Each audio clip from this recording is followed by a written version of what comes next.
Баршаларыңызға ассалаумағалейкум. Әлеуметтік желілерде ақын Танагөз Толқынқызының қазақ қоғамы туралы жазбасы қызу талқыланып жатыр. Ақын Фейсбуктегі парақшасында қазақ қоғамына қатысты сыни пікір білдіріп, елдің қазіргі жағдайына баға берген. Қазақтар тәуелсіздігін сақтап қала алмайды, себебі ол сапасыз ұлтқа айналған, принципі жоқ надан ұлт қалыптасты. Жағымпаз, өтірікші, екі жүзді, сатқын, намыссыз, фейк, псевдо ұлт.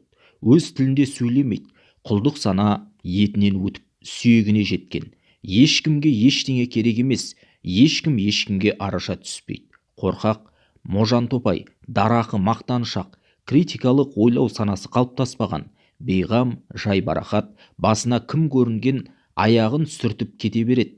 Әлсіз, қауқарсыз, дәрменсіз, халық емес құл-құтандар легіме дерсің. Бір-біріне қайырымсыз, тасбауыр, бір-бірін иттің етінен жек көреді. Өзін-өзі тонаған, өзін-өзі тоздырған, өз тамырынан ажыраған тобыр. Ұры ұлт.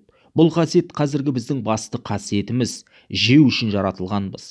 Қай жерден нені жымқырып жеп қалсақ екен деп ойлап тұрамыз. Құндылық жоқ. Ар құдай болған заман келмеске кетті.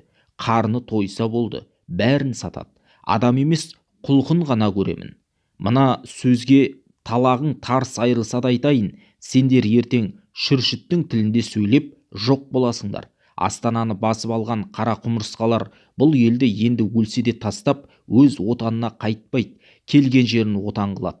Олар қатты сөйлейді, дарақы күледі, келмей жатып осы жердің қожайыны сезінеді, себебі принципі жоқ ұлттың жерін де, тілін де, туын да, тәуелсіздігін де ақшаға сатып жіберетінін біледі. Сендер енді өзгермейсіңдер, осы кеткендерің кеткен, деп жазды ақын әлеуметтік желідегі парақшасына.